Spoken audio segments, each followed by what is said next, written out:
This is Madam Reed. When it comes to betrayal, people always love to talk about that moment of discovery. Was it a lipstick stain, a late-at-night text, or the scent of unfamiliar perfume? The truth is, the real collapse often comes without any warning at all. It happens in the warmest, most ordinary moments, like Thanksgiving, like the sizzle of a turkey in the oven, like a phone call that shouldn't have happened. This is the story of Ivy Chen. She didn't cry or scream. She didn't leave that man any room to explain. With a precision that was almost surgical, she removed the toxic tumor from her life. Many women, when they discover the truth, first ask, why? Ivy didn't. She only asked 3 questions, and then she made her decision. Here is the story. Ivy Chen was in the kitchen preparing Thanksgiving dinner, the turkey sizzling in the oven. The phone rang. She picked up Adam's phone. The name on the screen made her freeze. Emily, not her phone. Adam's hello. She answered tentatively. Daddy, a little girl's voice came through the receiver. Mommy said, "You're taking me to the park today." Ivy's hands began to shake. Daddy, why aren't you talking? She hung up, of course. We all know that moment when the world goes silent, even the sound of the oven seems distant. Adam walked in from the garage, holding Thanksgiving decorations. Who was on the phone, a little girl? Ivy said, her voice unnaturally calm. She called you Daddy. Adam's face instantly turned white. The decorations fell from his hands. Ivy, I can explain. How old is she? What? The child. How old is she? Adam opened his mouth, but no sound came out. 3, he finally said. Ivy nodded. She quickly did the math in her head. What 3 years meant, they both understood. Who is her mother? Emily from the office. Emily West, the CFO, blonde with a southern drawl, always wearing those tight dresses. Ivy thought of her, of the way Emily had gotten too close to Adam at company parties. Those late nights she claimed were for work.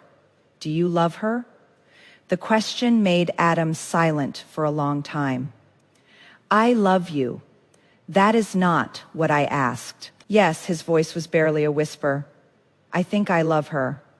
Ivy turned off the oven. The turkey wasn't done, but the Thanksgiving dinner was already over. She walked upstairs to the bedroom, Adam following her. Ivy, please let me explain. Explain what? She opened her closet and started packing clothes. That you were with her when I was pregnant? That you have a daughter I didn't know about? That you've fallen in love with another woman? It is complicated. No, Adam. She stopped what she was doing and turned to look at him. There is nothing complicated about it. You made choices. Many of them. Now it is my turn to make mine. She continued packing her clothes. Adam watched her, the woman he had loved for 15 years. She was 5 months pregnant, her belly showing clearly. She moved slowly and carefully, but with a purpose. Where are you going? Temporarily. To my mom's, we can talk. About what? About how you're going to choose between 2 women and 2 children. Ivy pulled out a suitcase. Adam, you've already chosen. It wasn't me. As she packed, Adam leaned against the doorframe, looking like a child who had made a terrible mistake. I never wanted to hurt you. Ivy stopped and looked at him. But you did. It wasn't an accident. It was a choice.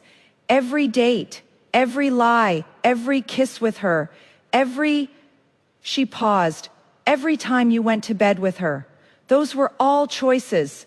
Ivy, I need to know one thing. She snapped the suitcase shut. If that child hadn't called today, would you have ever told me? Silence. A long, heavy silence. I don't know. And that was all the answer she needed. Ivy picked up her suitcase and walked toward the door.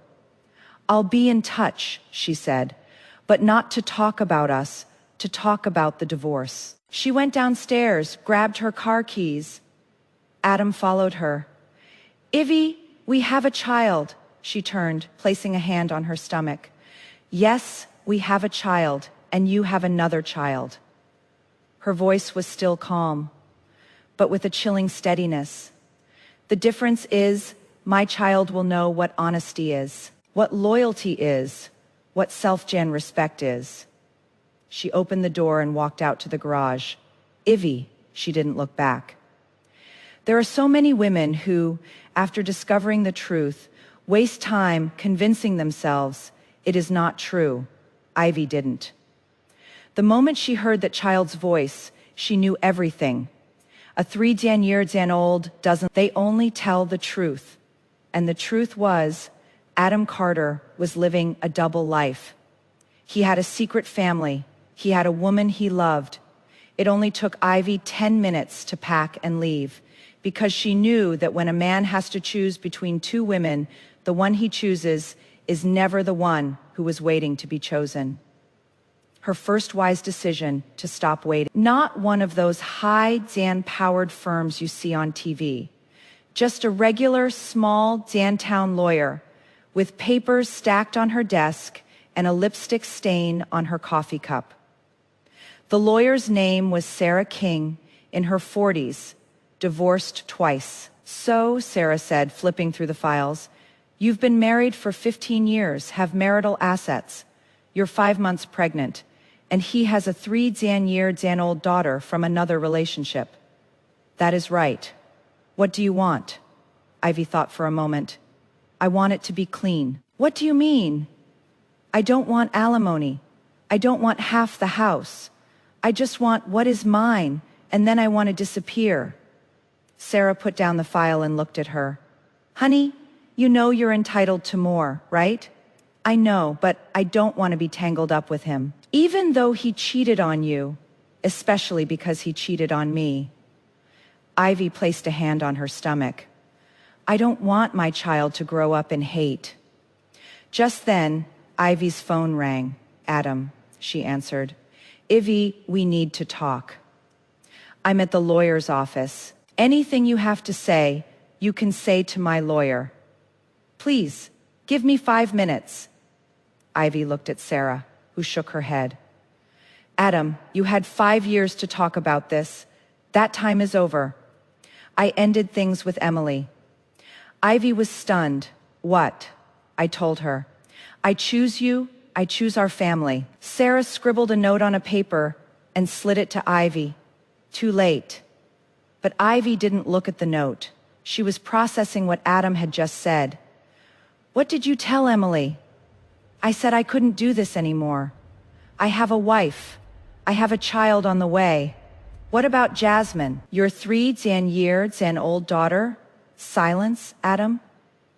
I'll provide child support, but I won't see her again. Ivy felt dizzy, not from the pregnancy, but from shock. She hung up. Sarah watched her. What did he do? He said he ended the affair, that he chose me. Do you believe him? That was a good question. Ivy thought about it for a long time. I believe he'll try, she said, but I don't believe he'll succeed. Why? Because if a man can fall in love with another woman once, he can do it twice. Ivy stood up and began to pace the room. Besides, what did he just say? That he won't see his 3-year-old daughter anymore. Sarah nodded. What does that show? It shows he is a coward. Ivy's voice grew sharp. A real man doesn't abandon his child to save his marriage. She stopped walking, her hand on her stomach. I don't want a husband who would abandon his child for me, because that means one day he would abandon my child for another woman. Sarah smiled. You're smarter than most women I've met. No, Ivy shook her head. I just finally woke up. Her phone rang again. This time, it was an unknown number. Hello. Is this Ivy Carter? A woman's voice asked with a southern accent. Ivy's heart sped up.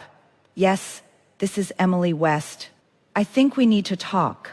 An hour later, at the coffee shop, Ivy was surprised by how normal Emily looked. Not that she wasn't pretty, she was blonde. Blue eyes, perfect makeup. But she looked exhausted, her eyes red and puffy. Clearly having cried, they sat across from each other. Emily ordered a latte. Ivy asked for decaffeinated tea. Thank you for seeing me, Emily said. I was curious what you wanted to say. I wanted to apologize. Ivy didn't speak. She waited. I know sorry doesn't fix anything, but I need you to know. I never meant to destroy your marriage, but you did. Yes, Emily's voice was barely a whisper. I did. They were silent for a moment. Do you love him? Ivy asked. Yes. Tears started to well in Emily's eyes. I loved him very much. Then why didn't you stop him from ending your relationship? Emily looked at her surprised. Because he is your husband, she said. Because you're carrying his child, because you've been together for 15 years. Ivy nodded. But what about Jasmine, your daughter? At the sound of her daughter's name, Emily began to sob. He said he can't see her anymore. Do you think that is right? No, Emily shook her head. Not at all. Jasmine loves her father. She waits for him every night to read her bedtime story. Ivy felt a tightness in her chest. She pictured a 3-year-old little girl waiting for her daddy to come home. Emily, she said, I'm going to tell you something you might not want to hear. I'm divorcing Adam. Ivy looked Emily directly in the eye. Not because he chose you and then chose me. It is because a man who would abandon his 3-year-old daughter isn't fit to be a father to any child. Emily stopped crying, looking at her in astonishment. What do you mean? I mean, Ivy picked up her teacup. Adam just promised to never see your daughter again to save our marriage. That is not what a man does. That is what a child does. But you're pregnant. You have 15 years of marriage. Yes, Ivy nodded. But Jasmine is an innocent child. She didn't ask to be born. She didn't ask to have a married father. But she does need her father. Emily was completely floored. You're saying, I'm saying that if Adam were a real man, he would take responsibility for all his children. He would face this mess honestly and find a solution that is fair to everyone. Ivy put down her teacup, but he didn't. He chose the easiest path, abandoning one child to save a marriage. But he chose you. No, Emily. Ivy shook her head. He didn't choose me. He chose escape.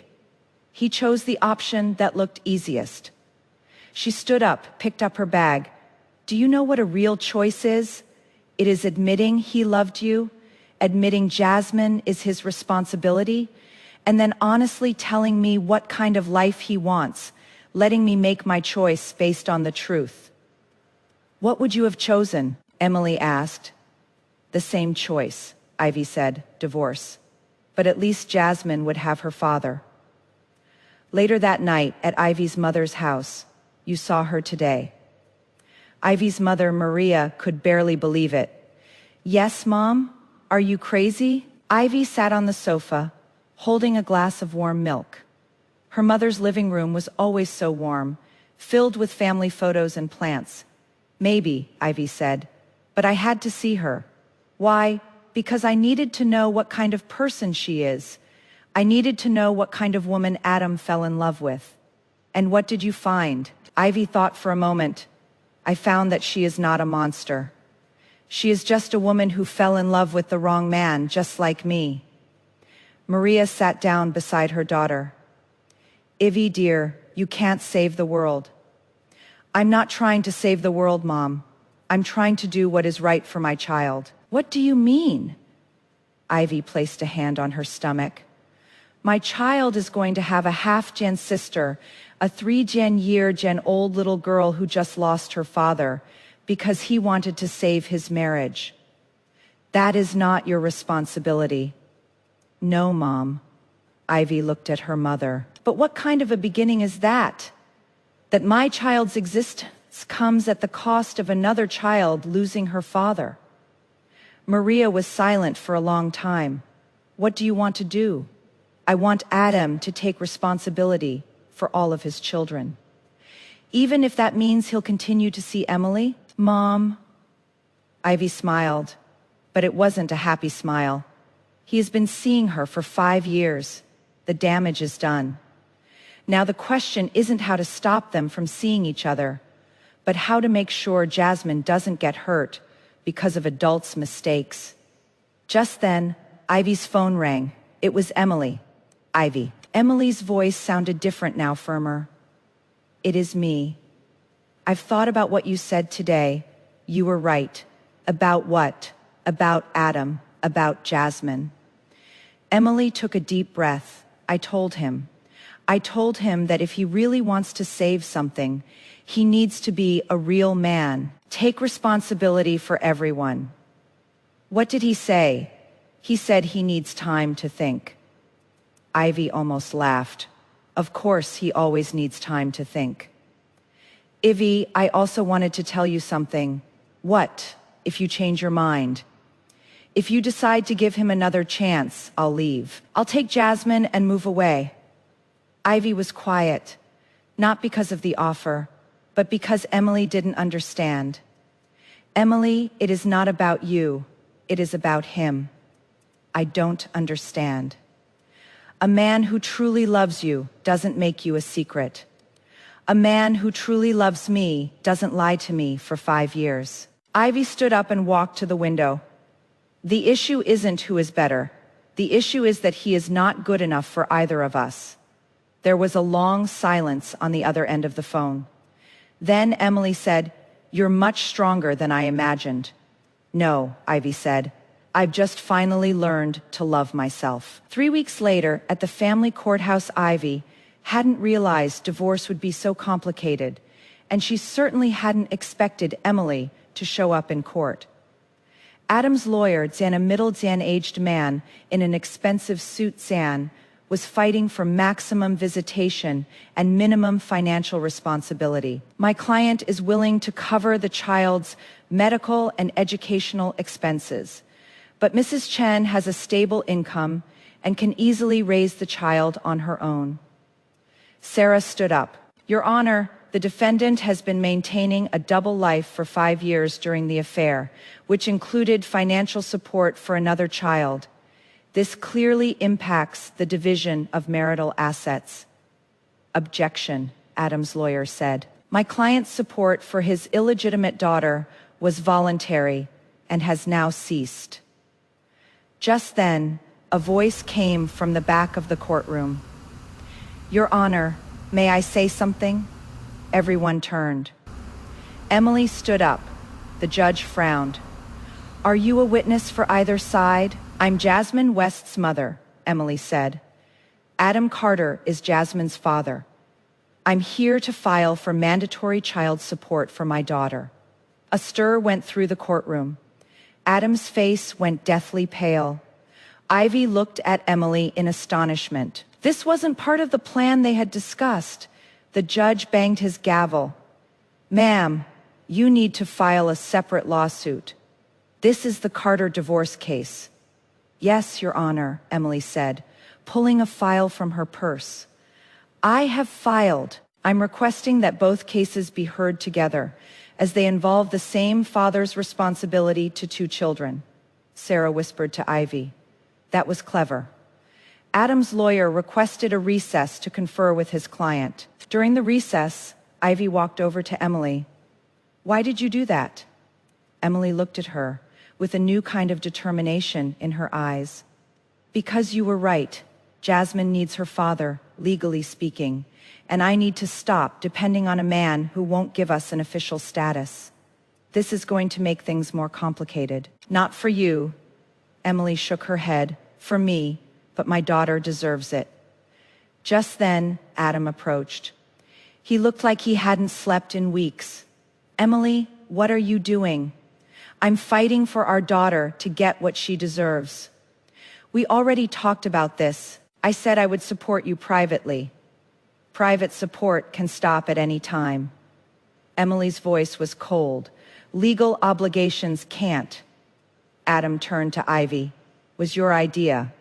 No, Ivy said. But I support her. You support her. She is the one who destroyed our marriage. No, Adam, Ivy said calmly. You're the one who destroyed our marriage. She was just a woman you misled, just like me. Court reconvened. The outcome was better than anyone had expected, at least for Ivy and Emily. The judge ordered Adam to pay child support for both children, gave Ivy reasonable alimony, and required him to undergo family counseling if he wanted any visitation rights. Adam's lawyer caught up with Ivy outside the courtroom. My client wants to settle. Settle what? Sarah asked. He is willing to give up visitation in exchange for reduced financial obligations. Ivy felt a wave of nausea, not morning sickness, but disgust. Go tell your client, she said, that I will not accept any offer that treats children as bargaining chips. But this is to your advantage. You'll have more control.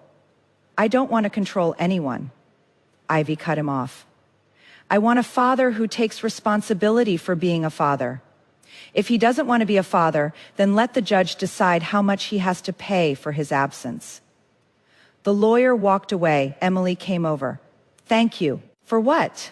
For not accepting that offer, Jasmine? She really wants to see her father. Ivy nodded. Emily, I want to tell you something. They walked toward the parking lot, a fall afternoon, sunlight filtering through the leaves. When I was pregnant, I used to imagine raising this child with Adam, Ivy said. Now, I imagine making sure my child never treats anyone the way he did. Do you think he'll change? Emily asked. I don't know, Ivy said honestly. But I know we can't wait for him to change. We need to create the best environment for our children, whoever he is. Emily stopped walking. Ivy, I want to ask you something that might sound strange. What? Would you be willing to meet Jasmine someday in the future? I mean, not now, but sometime down the road? Ivy felt a tightening in her chest. She pictured a little girl, 3 years old, blonde hair, blue eyes, sharing the same father as the baby in her belly. Why? Because they're sisters. Emily's voice was soft. They have the right to know each other if they want to. Ivy thought of her own childhood, of always wishing she had an older sister. Yes, she said, I would, but not because of Adam, because of them. Later that night at Ivy's apartment, Ivy sat on the sofa, a hand on her stomach. The baby was 5 months along now, and she could already feel the flutters. Her phone rang. It was her sister Lisa, calling from Seattle. I heard what happened at court from Mom. How are you holding up? I'm fine, Ivy said. Really? Are you sure this sounds complicated? It is complicated, Ivy admitted, but not in the way I thought it would be. What do you mean? I thought the hardest part would be forgiving Adam or hating him. Ivy placed a hand on her stomach. But the hardest part is realizing that my feelings for him are completely gone. Isn't that a good thing? Yes. But it is also a little scary. 15 years of feelings, just gone. Maybe they're not gone, Lisa said. Maybe they just changed. Into disappointment, then acceptance, and finally, peace. Ivy thought about it. You might be right. What do you want now? I want to be a good mother. I want to give my child an honest life. Ivy paused. And I want to help another little girl have the chance to know her half-gen sister. Ivy, I know it sounds crazy. No, Lisa said. It sounds brave and kind. I don't feel especially kind, Ivy said. I just feel like I'm doing what is right. That is the definition of kindness. you fool." After hanging up, Ivy made herself a cup of tea and sat by the window. She thought of a moment in court today when Emily filed for child support, and Adam looked at her, not with anger or betrayal, but with confusion. He was confused why they were on the same side, but Ivy was perfectly clear. They weren't on the same side against him. They were on the children's side. Her phone rang again. This time, an unknown number. "Hello. It is Adam." She almost hung up. "What do you want?" I want to explain." "Explain what?" "Explain why I made those choices." Ivy sighed. "Adam, it doesn't matter anymore. It matters to me." "Why?" "Because I want you to know I love you. I always have." Ivy felt a wave of exhaustion. "Adam, you can't love me and love her at the same time. That is not love, that is greed." "And you know the most ironic thing?" "What?" "If 5 years ago you had told me the truth, if you said, 'I love you, but I also love another woman, and we need to figure this out,' I might have respected your honesty." Silence on the other end, but you chose deception. You chose to let both of us women live in lies. Ivy stood up and walked to the window. "Do you know what I realized in court today?" "What?" "I realized I never really knew the real you. I loved the person I thought you were, a man of integrity, who would sacrifice everything for his family. But that person didn't exist." Ivy and Emily, she loved a man who doesn't exist too, a man who would leave his wife to be with her. She could hear him crying. "What should I do?" "You should learn to be the kind of man your children would want you to be," Ivy said, her voice gentle but firm. "Not for me, not for Emily, but for Jasmine and the baby on the way." "I don't know how." "Then learn." Ivy's voice was gentle but firm. "Start going to the family counseling. Learn to be honest. Learn to take responsibility. Learn to put your children's needs before your own." "If I do all those things, would you give us another chance?" Ivy closed her eyes. She knew he would ask this. "Adam, there won't be another chance for us," she said softly. "But there will be many chances for you and your children. I don't understand the difference." "I know you don't," Ivy said. "That is one of the reasons we can't be together." After hanging up, Ivy felt a strange sense of peace, not relief or the satisfaction of revenge, but wholeness, as if she had finally completed a puzzle, even though the picture was completely different from what she had imagined. Inside her belly, the baby kicked, as if to say, "Mommy, I'm here." "Yes, baby," she whispered, rubbing her stomach. "Mommy's here. We're all here. We're all fine." 3 months later, at the hospital, push Ivy. "I can see the head." Sarah held Ivy's hand, while Lisa wiped her sweat on the other side. Ivy had never imagined childbirth would be this painful, but she also never imagined it would be so primal. It wasn't just pain. It was a raw sense of power, as if her body knew exactly what to do, even when her mind was completely foggy. "One more push," the doctor said. Ivy took a deep breath and pushed with all her might. Then, suddenly, something left her body, and the room filled with a new sound, a baby's cry. Ivy cried, not from pain, but from an indescribable sense of wholeness. They placed the baby on her chest. The little thing stopped crying and looked up at her with deep eyes. "Hey, little one," Ivy whispered. "I'm your mommy." Sarah was crying too. "She is beautiful." "What does she look like?" Lisa asked. "Who does she resemble?" Ivy looked closely at her daughter's face. Small nose, full lips, a head of black hair. "She looks like herself," Ivy said. "She looks like herself." 2 hours later, Ivy was in her hospital room, holding her clean, bundled daughter. She had decided to name her Luna Zan for moon, because she was born on a night of the full moon, and because the moon symbolizes new beginnings. There was a light knock on the door. "Come in." Unexpectedly, it was Emily. She was holding a bouquet of pink roses. "I hope I'm not coming at a bad time," Emily said. "I just wanted to see her." "Of course not," Ivy smiled. "Emily, meet Luna." "Luna, this is Auntie Emily, and you have a half-Dan sister named Jasmine." Emily set the flowers down and whispered, "May I hold her?" "Of course." Emily carefully took the baby. The woman who was once her rival now gently rocked her daughter. "She is so small," Emily marveled. "I forgot how tiny they are when they're born." "Where is Jasmine?" "With my mother. I wanted to come first, to make sure this was okay for everyone." Ivy nodded. "Thank you for thinking so carefully, Emily," she said, looking at Ivy. "I want to tell you something." "What?" "Adam came to see me yesterday." Ivy felt a tightness in her stomach. "What did he want?"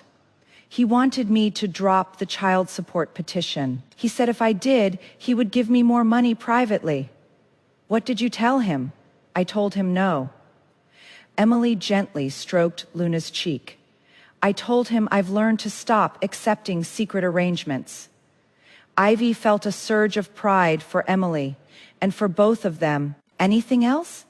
He asked if you really wouldn't give him another chance. "What did you say?" Emily smiled, but it wasn't a happy smile.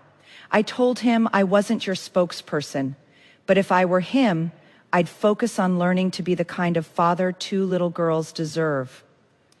Just then, Luna started to cry. "She is hungry," Ivy said, holding out her arms. Emily handed the baby back and stepped back, giving them space.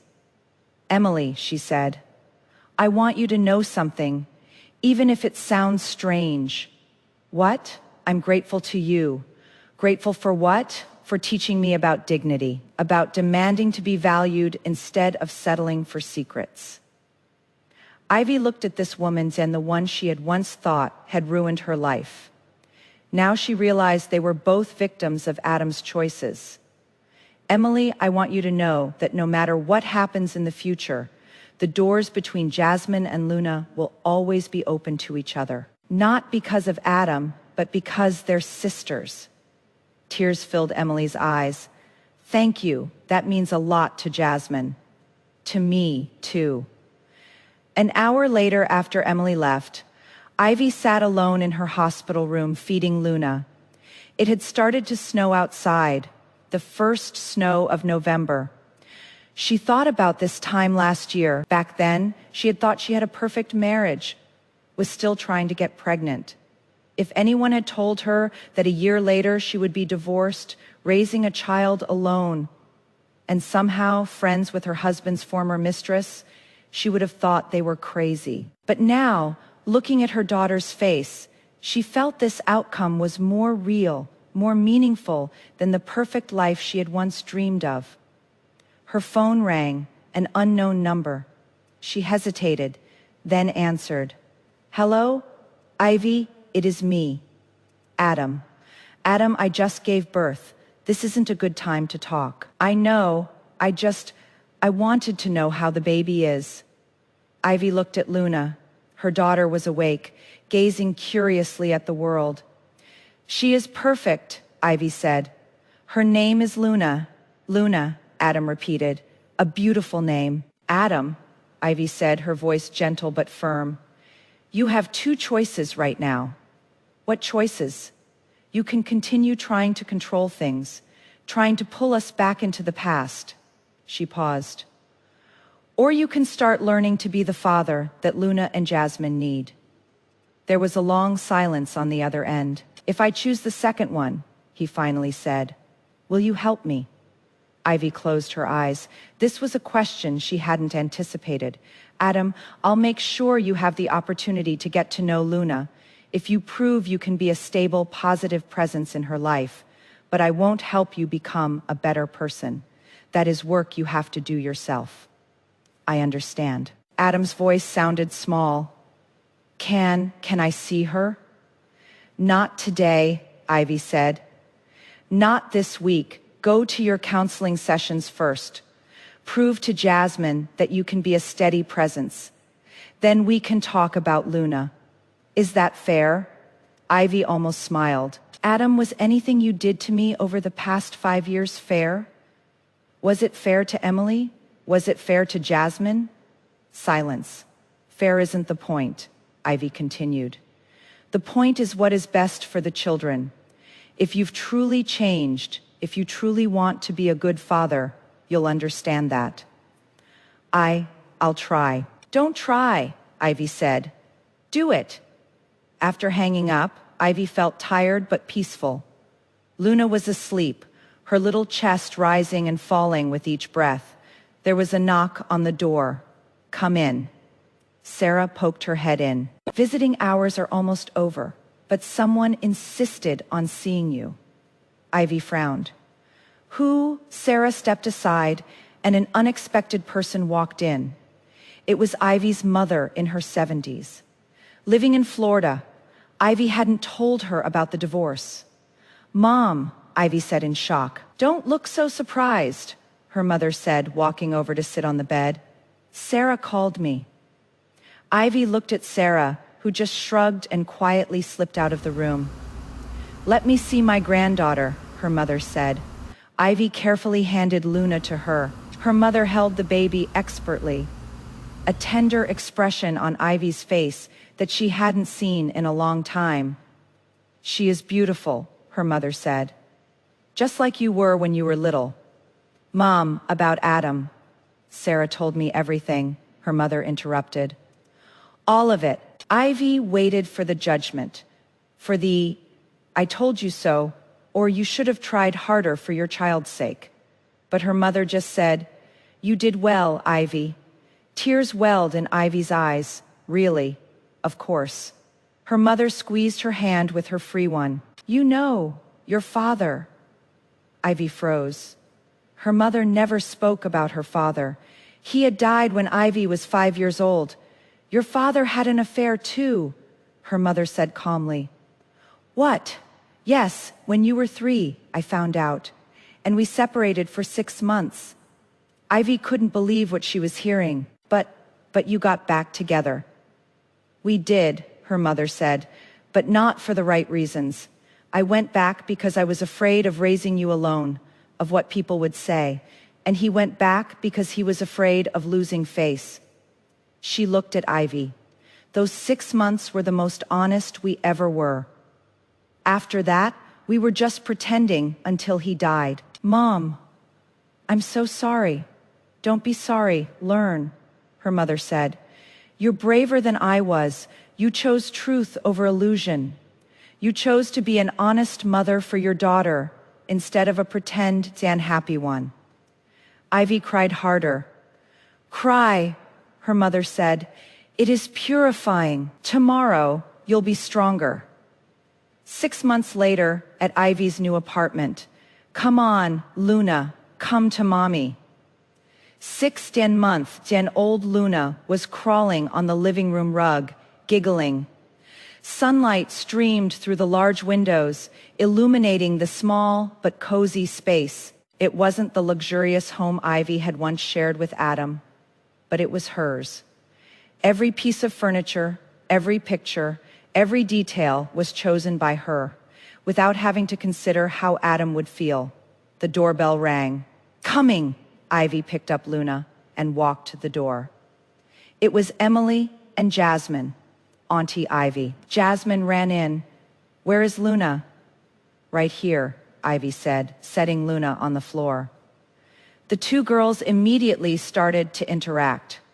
Jasmine was almost 2 now, and she was incredibly gentle with her baby sister. Thank you for agreeing to this, Emily said, carrying a large bag. I know it is unusual. Don't be silly, Ivy said. We all need help. Sit down, I'll make some tea. This had become their routine. Every Saturday afternoon, Emily would bring Jasmine over. The children would play together, and the mothers would chat. It had been awkward at first, but it had now become one of Ivy's favorite times of the week. Adam came to see Jasmine yesterday, Emily said, accepting the tea. How was it? Much better. He was on time, sober, even remembered to bring her favorite toy. Ivy nodded. Over the past 6 months, Adam had truly been trying. He had gone to family counseling, stopped drinking, and even started seeing a therapist regularly. Did he ask about Luna? He did, but not in a manipulative way. He just asked how she was doing. Ivy watched as Luna tried to grab a block Jasmine had handed her. Maybe it is time, Ivy said slowly. Emily looked at her, surprised. Really? Not alone? Not regularly? But maybe a brief meeting at the park, supervised?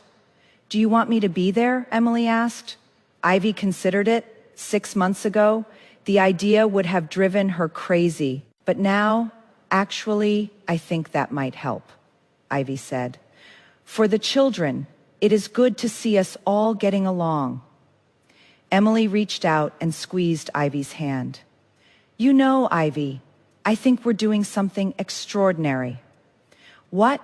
We're redefining what family means, not based on tradition or expectations, but on how we choose to support each other. The doorbell rang again.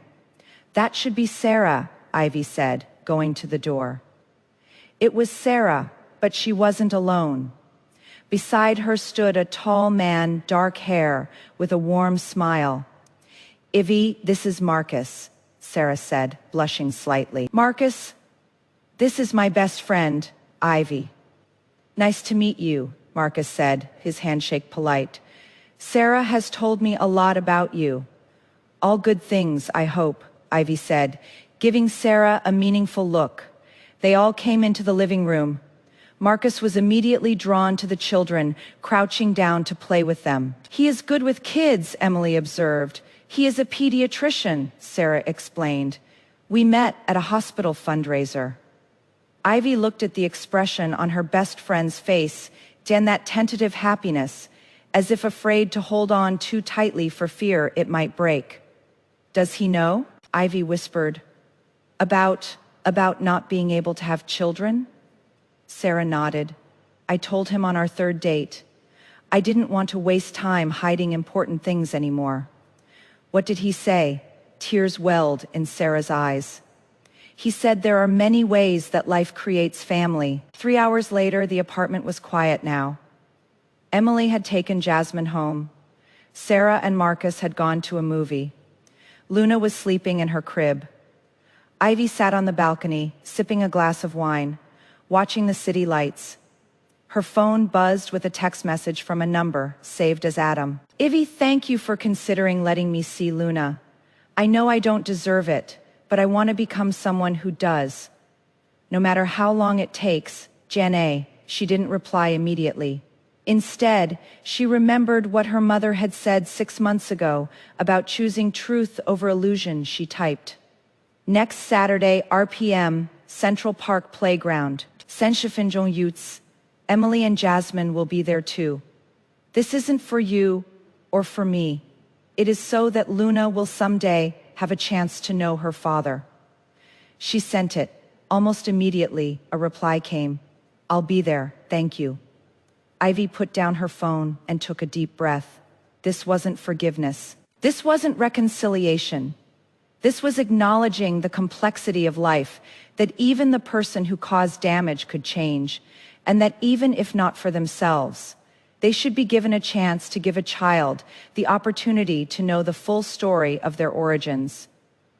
A week later, Central Park Ivy pushed Luna's stroller and saw Adam was already at the playground, 15. He was standing near the swings, looking nervous. He had lost some weight but looked healthier. The arrogance that used to surround him was gone, replaced by something more authentic. Hi, he said as she approached. Hi, he looked at the stroller, his expression softening. She is awake. Yes. Ivy picked Luna out of the stroller. Luna, this is your daddy. Saying those words was harder than she had imagined. Adam's hands trembled. May I hold her? Ivy hesitated, then nodded. He took Luna with extreme care, as if she were the most precious thing in the world. Luna stared at him, reaching out a small hand to touch his face. Hi, Luna, he whispered, his voice choked. I'm your daddy. I know you don't know me yet, but I want to get to know you, if your mom will let me. Ivy, Adam. They turned to see Emily and Jasmine walking toward them. Daddy! Jasmine ran to Adam, then stopped, looking at the baby in his arms. That is Luna.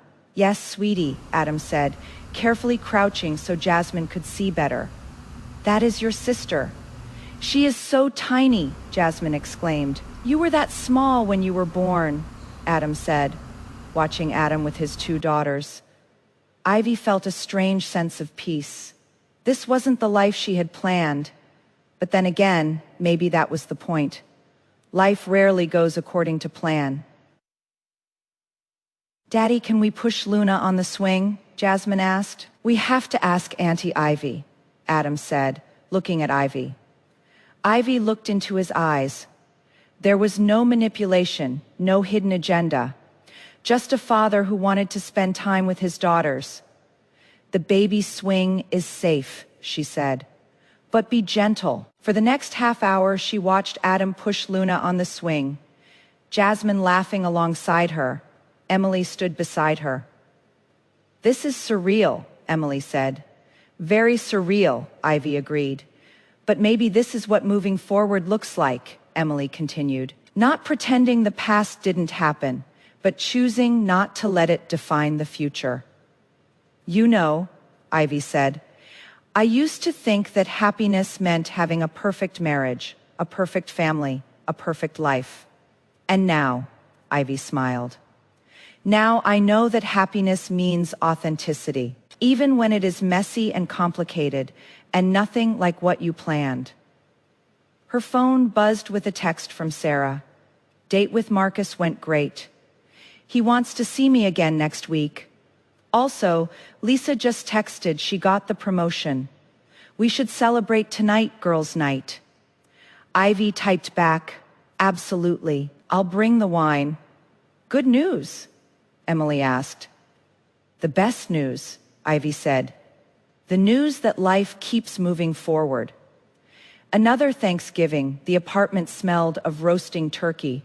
This time, no phone call to interrupt it all. Adam had left half an hour ago. He had just come to drop off gifts and had been smart enough not to ask to stay for dinner. He had learned boundaries in the hardest lesson of his life, a toast. Sarah raised her glass. To our strange but beautiful family. To chosen family, Ivy added. Emily was helping Jasmine carve the turkey. Luna sat in her high chair, smashing mashed potatoes all over her face. Ivy's mother, Maria, watched the group of people at the table and smiled, shaking her head. 10 years ago, I would have thought this was the end of the world. Now, I think it is pretty nice. After dinner, the guests left one by one. The apartment grew quiet. Ivy put Luna to sleep, then sat down at her desk, opening the long, neglected journal. She wanted to write a letter to Luna, to the future Luna. My dear Luna, by the time you read this letter, you'll probably know your family's story. You'll know that your parents don't live together, that you have a half-stand sister, that our family structure is always complicated on forms. You might ask, why can't we be like other families? Because your mother made a choice. Today, a year ago, your mother faced two choices: to pretend nothing happened and maintain a pictured and perfect family, or to shatter everything and rebuild her true self. I chose the latter. It was painful and difficult and sometimes even embarrassing. But I want you to understand that only love built on truth is safe. I don't hate your father. I'm even grateful to him, because his weakness helped me discover my own strength. And because of him, I have you, and Jasmine, and Auntie Em. Villains don't turn into frogs, and good people don't necessarily live happily ever after. But you can choose not to be a victim. You can choose to be the one who rewrites the ending, even in the worst script. Forever love, your mom. Ivy closed the journal. She walked out to the balcony, looking at the countless lights of the city. A year ago tonight, she thought she had lost everything. Now, she owned half the assets, but had twice the freedom and love. Her phone vibrated, a picture from Emily Jasmine asleep, with a new teddy bear from Adam. The caption read, "Thank you, Ivy. Happy Thanksgiving." Ivy smiled as she replied, "Happy Thanksgiving. See you next week." This is Ivy Chen's story. She didn't waste time hating a man who wasn't worth it, or energy fighting a woman who was just as pitiful. She used the most rational approach to turn a devastating betrayal into a story about female solidarity and self-Jan reinvention. This is Madam Reed. No matter how stuck you feel in your current situation, remember, if you dare to overturn the table, you get to write the new rules.